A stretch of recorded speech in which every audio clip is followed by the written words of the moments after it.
Bonjour à tous, c'est Benoît Odile de Solidarité et Progrès. Bienvenue dans ma première vidéo de l'année 2019. Une vidéo un peu spéciale puisque voilà, elle sera un petit peu plus relax que d'habitude. On va surtout faire le point sur le krach financier en cours que Macron ne veut pas voir. Ou peut-être qu'il ne peut pas le voir. En tout cas, on va voir que ça l'empêche de comprendre que les gilets jaunes, c'est pas une foule haineuse, ni des agitateurs, c'est juste le peuple qui se prend le krach en pleine tronche et qui n'en peut plus. Macron, il parle beaucoup, mais jamais vraiment de l'essentiel. Donc aujourd'hui, on va essayer de lui faire un peu de pédagogie pour qu'il comprenne vraiment ce qui se passe. Bon, je vais casser le suspense direct. Le krach financier a déjà eu lieu. Voilà, désolé. Ouais, il a déjà eu lieu, mais personne n'ose l'avouer. C'est un krach rampant, un krach zombie, un krach qui ne dit pas son nom. Ça ne veut pas dire qu'il n'y aura pas un choc brutal à un moment donné. Ça veut dire que le système s'effondre lentement et qu'il ne peut faire que couler. Et ce ne sera pas des petites réformettes à droite à gauche qui vont changer les choses. Ça, c'est mort. On ne va pas empêcher le Titanic de couler en écopant l'eau avec un dé à coudre. Ce que je vais faire maintenant, c'est passer en revue quelques éléments structurels du krach et on pourra en discuter plus amplement dans les commentaires en fonction de vos propres connaissances et de vos propres recherches. On va prendre d'abord la situation la plus récente avec la panique en ce début d'année sur la bourse américaine. En fait, les deux indices des entreprises américaines, les principaux, le Dow Jones et le Standard & Poor's 500, ont chuté en moins d'une semaine, faisant perdre en fait, en annulant les valeurs qui avaient été prises depuis un an. Donc ce que ça veut dire, bon, ça fait déjà un choc, mais ça veut surtout dire que tout ça pour rien.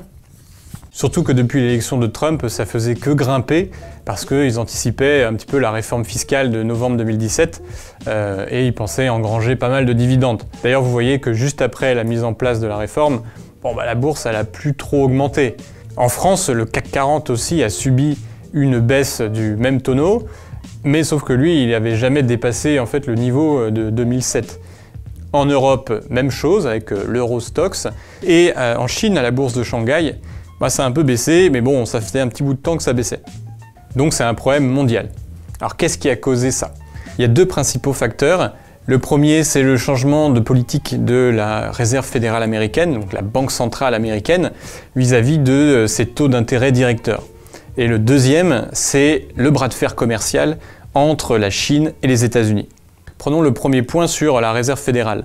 Alors pour bien comprendre, je vais rappeler une notion de base sur la création monétaire. En Occident, aujourd'hui, puisqu'on est dans une dictature financière, les banques centrales, déjà, ne sont pas des banques nationales, et ensuite, elles n'ont pas le droit d'injecter de la monnaie, de l'argent, dans le circuit économique. Ce sont les banques privées qui ont le monopole de la création monétaire. Donc les banques centrales ne peuvent qu'intervenir sur le marché dit interbancaire en fournissant de la liquidité. Le marché interbancaire, on va y revenir, mais en gros, c'est un circuit qui est entre les banques, voilà, qui n'est pas dans l'économie. Quand une banque fait un crédit à l'économie, en fait, elle va créer de la monnaie. Mais il arrive qu'elle crée de la monnaie, mais elle n'en reçoit pas autant du circuit économique. Exemple, une banque prête à un entrepreneur qui va payer donc ses fournisseurs, et les fournisseurs, ils sont peut-être dans une autre banque. Donc l'argent passe d'une banque à une autre. Donc la première banque se retrouve en déficit monétaire, donc elle va devoir combler ce déficit en achetant de l'excès de monnaie, c'est-à-dire des liquidités, sur le marché interbancaire auprès des autres banques ou auprès de la banque centrale. Et ça, ces opérations de rééquilibrage se font tous les jours. Ce qui est important à comprendre, c'est que le coût financier de cette recharge en fait, de ces liquidités sont déterminés par le taux d'intérêt directeur de la banque centrale. Donc en clair, la banque centrale ne fait qu'intervenir sur le marché interbancaire via ce taux directeur qu'elle fixe. Alors très récemment, Trump a accusé le patron de la Réserve fédérale, Jerome Powell, de vouloir augmenter le taux directeur, ce qui limiterait finalement le recours au crédit dans l'économie à cause du coût financier plus élevé. Pour comprendre cette accusation, il faut voir que depuis 2007, toutes les banques centrales occidentales, que ce soit la Réserve fédérale, la Banque centrale européenne, la Banque d'Angleterre et la Banque du Japon, ont diminué drastiquement leur taux directeur, jusqu'à quasiment 0, pour justement permettre d'avoir des liquidités dans les banques. On le voit très bien sur ce graphe, mais certaines ont plus diminué que d'autres, et depuis 2015, ça a tendance à remonter. En effet, les banques ne se prêtaient plus entre elles, donc il a fallu pallier à ce problème en injectant de la liquidité. Et c'est ce qu'on a appelé l'assouplissement quantitatif, ou le quantitative easing en anglais. C'est une mesure non conventionnelle, dont on n'avait pas franchement calculé les effets et les conséquences. Les banques centrales ont alors injecté des tonnes de liquidités dans les banques, comme on peut le voir sur ce graphe, qui indique la variation de ce qu'on appelle la base monétaire des banques centrales, donc c'est-à-dire les liquidités accordées. Mais ces liquidités n'ont été que dans les banques, pas dans l'économie. C'était des facilités pour les banques pour qu'elles se décoincent, quoi.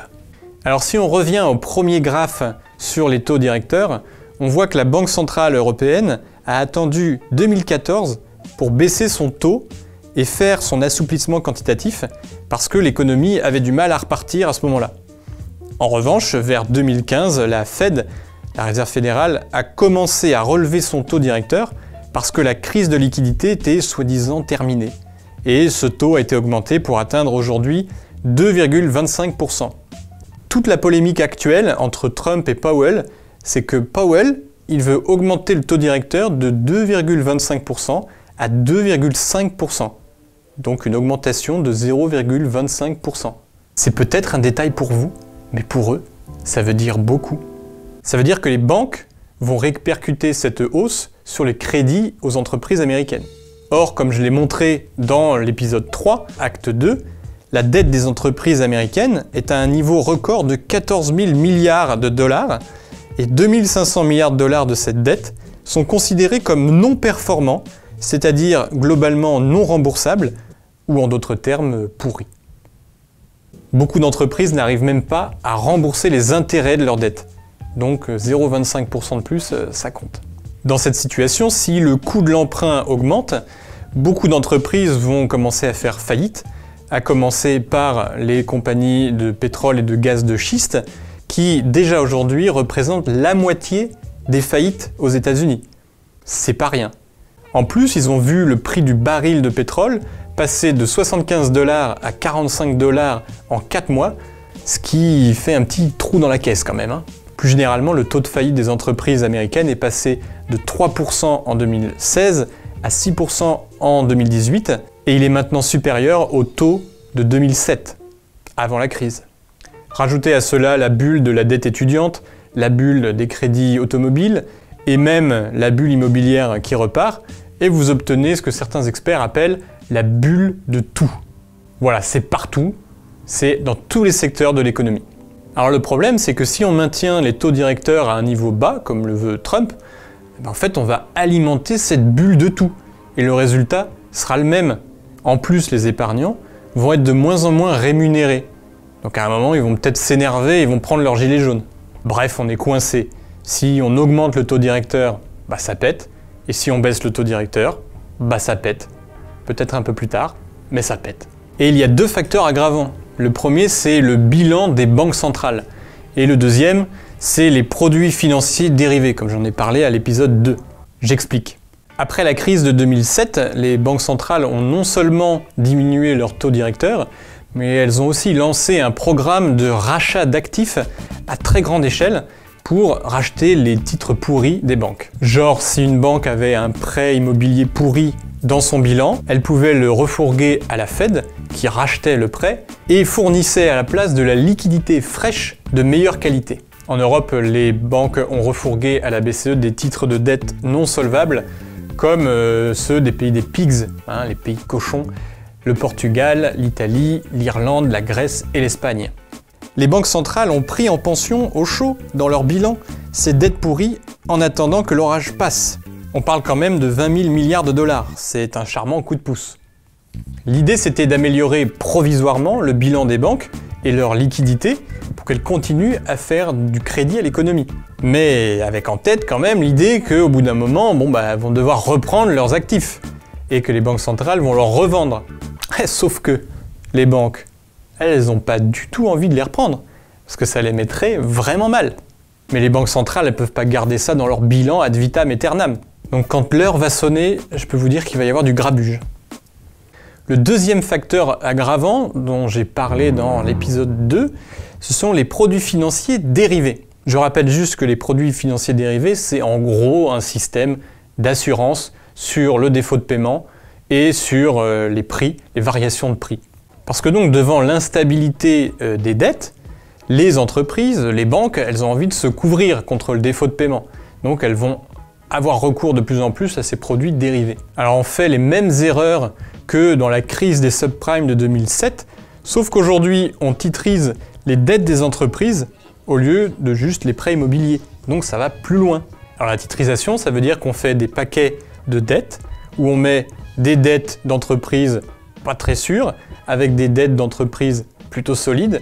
On mélange tout ça et on refourgue le paquet à quelqu'un d'autre, une banque, une société d'assurance, peu importe, et on lui dit que c'est pas risqué, hein, qu'elle peut y aller. Donc c'est un peu le concept de la patate chaude, sauf qu'on met une petite bombe à retardement dedans et on ne sait pas quand est-ce qu'elle explose. On appelle ça les Collateralized Loan Obligations, les CLO. Et chaque CLO est assuré par un produit dérivé. Ça va loin. Une autre catégorie de dérivés, nouvelle celle-là, ce sont les dérivés de volatilité. Qu'est-ce que c'est que la volatilité?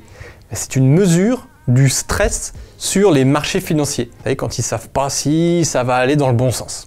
Et plus ce taux de volatilité est haut, plus c'est chaud. Or, avec les dérivés de volatilité, on peut artificiellement baisser le stress du marché, l'apparence du stress, pour faire croire que tout est calme, tout va bien. Un bon gros Doliprane pour cacher les effets du cancer. Cette falsification du risque à tous les échelons de l'économie endort la vigilance des marchés et maintient le zombie rampant dans une torpeur béate très dangereuse. Voilà pour le premier point.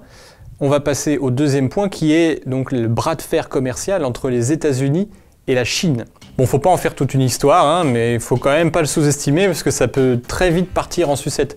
Hein, même si les États-Unis paraissent être une économie en reprise, en fait c'est très fragile et même la réforme fiscale de Trump, ça n'a pas eu des tonnes d'effets. Et cela a réveillé le patriotisme chinois, notamment dans l'affaire Huawei. Bon, si vous n'avez pas trop suivi le feuilleton, en gros, Huawei, qui est le plus grand fabricant chinois de smartphones, est en passe de devenir le leader sur la 5G. Ça, les Américains, ils n'ont pas trop aimé. Alors, ils ont fait des poursuites contre Huawei sur des prétextes d'espionnage. Alors que bon, la NSA américaine, elle espionne Huawei depuis à peu près 2014. Et ils ont même arrêté une dirigeante. La réaction du peuple chinois? Ils ont boycotté une partie des téléphones iPhone d'Apple et ils se sont tournés vers Huawei et d'autres marques. Donc ce qui n'a pas franchement arrangé les affaires du géant américain, puisque donc le PDG Tim Cook a dû avouer quelque temps après que les perspectives de vente en 2019 seraient revues à la baisse de 5 à 10%. Aussitôt, l'action Apple a plongé, faisant perdre quasiment 100 milliards de valorisation boursière en 2 jours. En fait, ce que ça montre surtout d'une manière plus générale, c'est que la concurrence chinoise est de plus en plus sophistiquée et que les géants du numérique américain, les frangman, Facebook, Apple, Netflix, Google, Microsoft, Amazon et Nvidia, sont complètement à la peine. Et ils sont en fin de cycle d'innovation technologique et surévalués dans leur cours de bourse. Donc beaucoup d'experts prédisent qu'il y aura des fortes corrections dans leur cours bientôt. Et un Fangman dévalué, c'est toutes les banques, les assurances, les fonds de pension qui avaient dans leur portefeuille des actions de ces gens-là, qui vont avoir beaucoup de problèmes. Donc il peut y avoir beaucoup de répercussions. Alors j'ouvre une sorte de parenthèse sur la dette chinoise, parce qu'il y a beaucoup d'experts en Occident qui pensent que le krach va venir de un problème sur la dette chinoise. Bon, déjà, je répète, le krach, il est déjà là. Il est rampant. Voilà. Donc, de toute façon, il y aura une étincelle quelque part, mais il est déjà là. Ensuite, la dette chinoise, c'est quand même un peu spécial. D'abord, elle est majoritairement détenue en interne. C'est-à-dire que ce sont des Chinois qui possèdent la dette chinoise. Un peu comme au Japon. Et les banques sont majoritairement publiques. Donc, si jamais l'État chinois fait défaut, ce qui est quand même très peu probable, ou si une grosse entreprise fait défaut, ou plein d'épargnants chinois font défaut. En fait, même ça va être résolu en interne, politiquement, et surtout comptablement. C'est-à-dire qu'on va juste passer les chiffres d'une colonne à l'autre. Donc ce sera quand même limité dans les effets. D'ailleurs, depuis plusieurs années, le gouvernement chinois a instauré un contrôle beaucoup plus strict sur les bulles financières, notamment immobilières, en laissant même des fois des promoteurs faire faillite. Et ils ont instauré un système de bonus-malus sur les investissements pour lutter contre la spéculation. Et il faut ajouter qu'en Chine, les banques de dépôt sont séparées strictement des banques d'affaires, pas comme en France. Enfin, le plus évident, je pense, c'est quand même que la croissance chinoise est à 6,5%. Donc c'est quand même un moteur important. Alors on va me dire, oui, elle a baissé, avant elle était à 10. Mais en même temps, il faut voir le niveau du PIB. 6,5% de croissance du PIB d'aujourd'hui, c'est quand même beaucoup plus que même 10% du PIB d'il y a 15 ans. En plus, l'économie chinoise se tourne maintenant vers le marché intérieur, donc c'est très dynamique, et c'est vers une montée en gamme de la production. Donc la dynamique est quand même beaucoup plus intéressante que ce qu'on peut voir aujourd'hui en Occident. Donc moi, je suis pas trop inquiet. Et je ferme la parenthèse, pour en ouvrir une autre sur la situation un peu plus générale des pays émergents.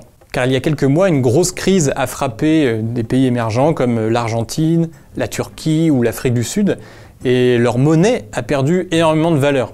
Alors qu'est-ce qui s'est passé? En fait, c'est ce qu'on appelle l'inversion du carry trade. Qu'est-ce que c'est encore que ce machin?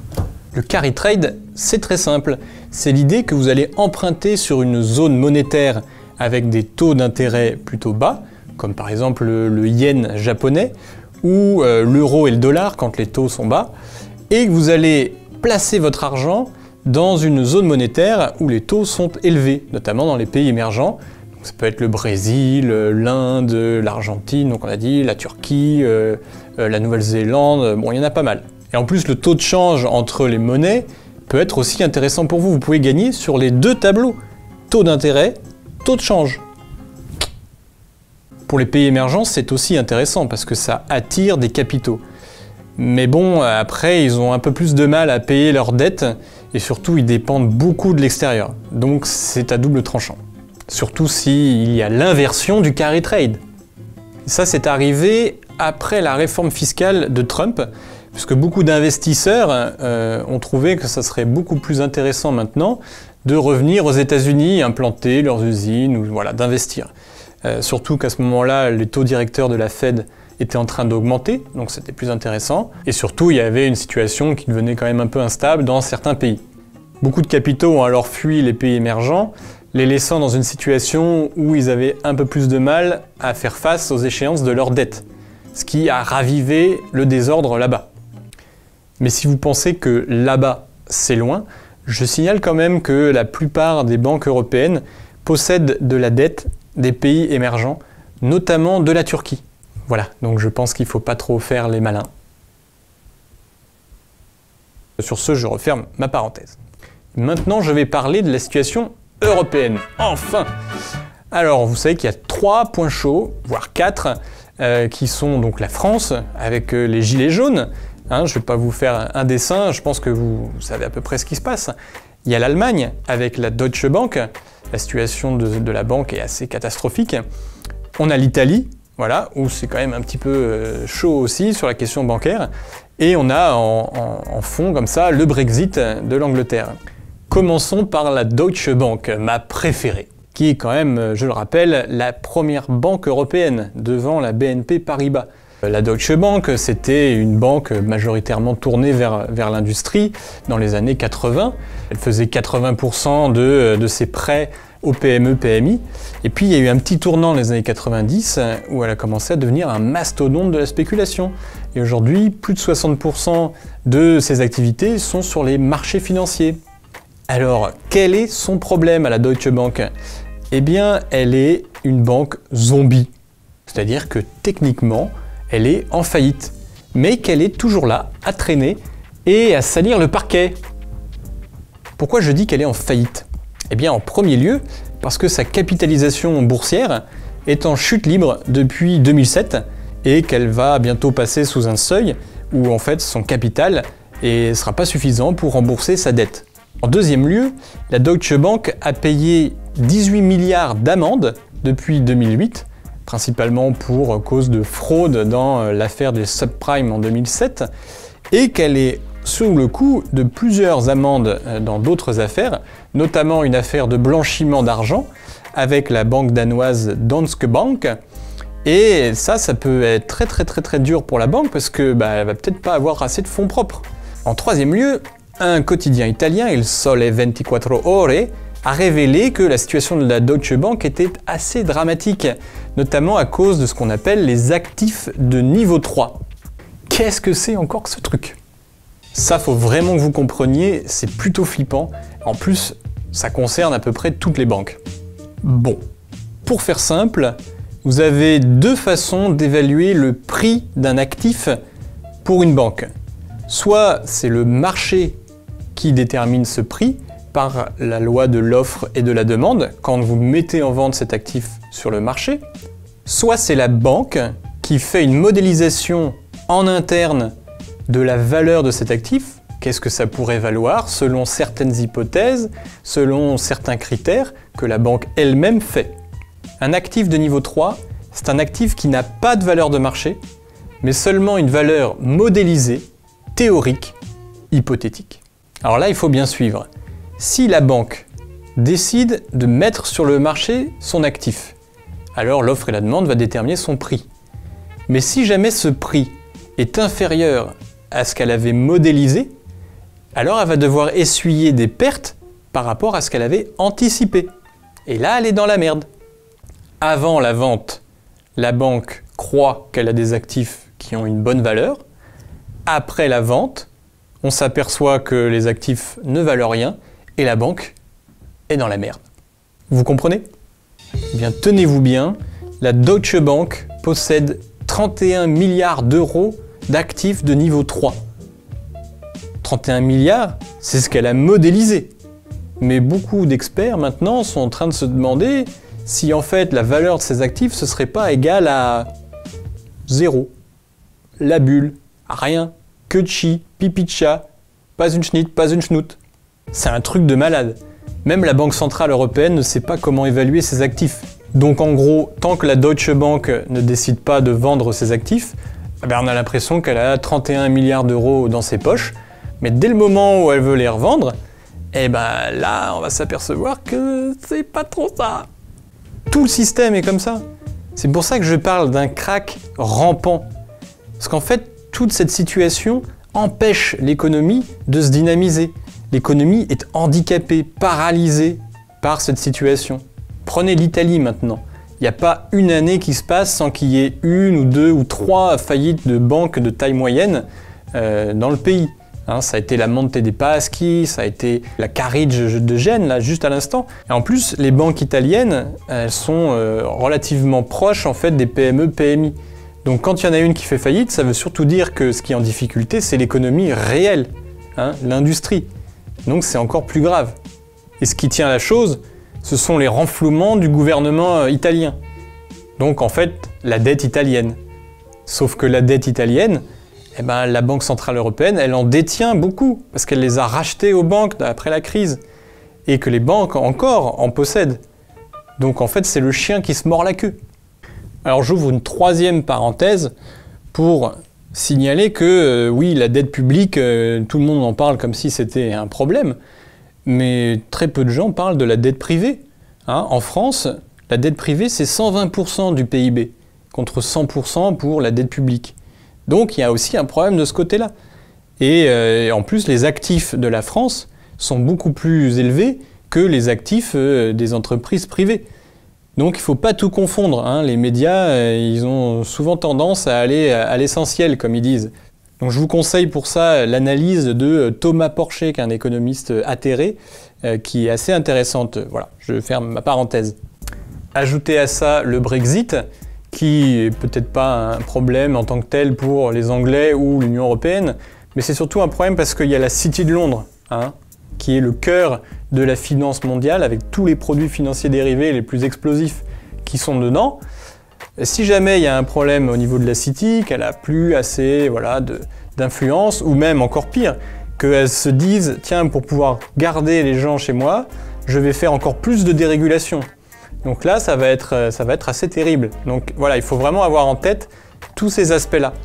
Et il y a un autre aspect qui s'appelle le Target 2, qui est en fait le système de rééquilibrage des paiements dans la zone euro, qui est un problème aussi en lui-même, parce que c'est totalement déséquilibré en faveur de l'Allemagne et pas du tout en faveur de l'Italie, par exemple. Donc ça, c'est un problème. Bon, ça faudrait toute une vidéo pour en parler, mais voilà, il faudra qu'on regarde un petit peu tout ça aussi. Je voudrais maintenant conclure ce point sur le krach avec une chose qui me paraît très importante, hein, qui donne du sens, à mon avis, à tout ce que j'ai dit, et qui est la cause sous-jacente de ce krach rampant. C'est quelque chose que j'ai déjà abordé dans l'épisode 1 et l'épisode 3, acte 2, donc c'est une occasion aussi pour vous d'aller la revoir. C'est la question du déficit en termes d'investissement productif dans l'économie réelle. Moi, je préfère le terme physique, hein, l'économie physique. C'est un point fondamental. Si on n'en parle pas, on parle dans le vide. Et on est là à analyser des courbes qui montent, qui descendent, et on ne sait pas pourquoi ça arrive. La cause de la faillite du système, c'est qu'il ne fournit pas aux populations les moyens de leur développement, selon leurs besoins raisonnablement estimés par eux-mêmes, alors qu'ils gonflent des bulles financières absurdes et sans lendemain. C'est ce découplage entre d'un côté le financier et de l'autre l'économie physique qui est responsable de ce krach rampant. Et c'est ce qui nous plombe, c'est ce qui nous tue à la tâche. Comment évaluer ce déficit dans l'économie physique ? Il y a des chiffres, il y a des études, ça existe. Par exemple, en France, on a le schéma national d'infrastructure de transport de 2011 qui disait quoi ? Que les besoins étaient estimés à 245 milliards d'euros sur 30 ans. 245 milliards. Ça paraît énorme et en même temps ça paraît peu, mais on a à peine commencé. En Europe, c'est pareil. Il y a le réseau TEN-T, le Trans-European Network, qui sont des corridors de transport à travers tout le continent. Et ça, c'est estimé à plus de 1000 milliards d'euros. Et il y a à peine 10 à 15% qui a déjà été fait. Donc il est où l'argent ?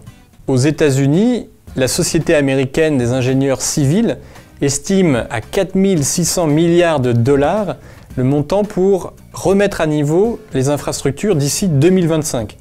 Et là, on ne parle pas de les moderniser. Au niveau mondial, ce sont des milliers de milliards par an qu'il faudrait. Et je ne parle pas évidemment de la transition énergétique, de la révolution agricole, de la robotique, du numérique, des orchestres à l'école, de la hausse des salaires et des retraites, de la télémédecine, de l'exploration spatiale. Non, je parle juste de l'essentiel. Il y a 190 millions de chômeurs dans le monde, dont 16 millions en Europe. Qu'est-ce qu'on va faire avec ces chômeurs? C'est ça la grande question, sans compter les centaines de millions de travailleurs pauvres. Alors j'ai fait un petit calcul, pour embaucher donc 190 millions de chômeurs à disons 10 000 euros net par an, en moyenne, ça nous ferait du 2000 milliards d'euros par an. Bon, sur un PIB mondial qui fait 80 000 milliards. Donc c'est jouable quand même. En tout cas, c'est ça notre problème. C'est ça qu'il faut changer. C'est notre priorité. Donc en attendant les prochains épisodes, je vous propose d'étudier vraiment attentivement notre projet sur solidaritéprogrès.org/notre projet, histoire qu'on puisse en discuter dans les commentaires, sur les ronds-points, à la machine à café, donc partout en fait où il n'y a pas trop de bruit. C'est à nous les citoyens de nous former, de nous éduquer les uns les autres, pour établir un véritable gouvernement éclairé du peuple, par le peuple, pour le peuple.